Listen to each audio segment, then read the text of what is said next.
రాజన్న సిరిసిల్ల జిల్లా వేములవాడలోని రాజన్న ఆలయం రద్దీగా మారింది.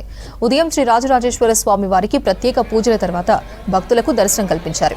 భక్తులు ధర్మగుండంలో స్నానాలు చేసి కోడెమొక్కులు చెల్లించి దర్శనం కోసం క్యూ లైన్లలో బారులు తీరారు. స్వామివారికి అభిషేకాలు, అన్న పూజలు, అమ్మవారికి కుంకుమ పూజలు నిర్వహించి మొక్కులు చెల్లించుకున్నారు. స్వామివారి సర్వదర్శనానికి 4 గంటల సమయం పడుతోంది. భక్తులకు ఎలాంటి ఇబ్బందులు కలగకుండా అన్ని చర్యలు తీసుకున్నామన్నారు ఆలయ అధికారులు.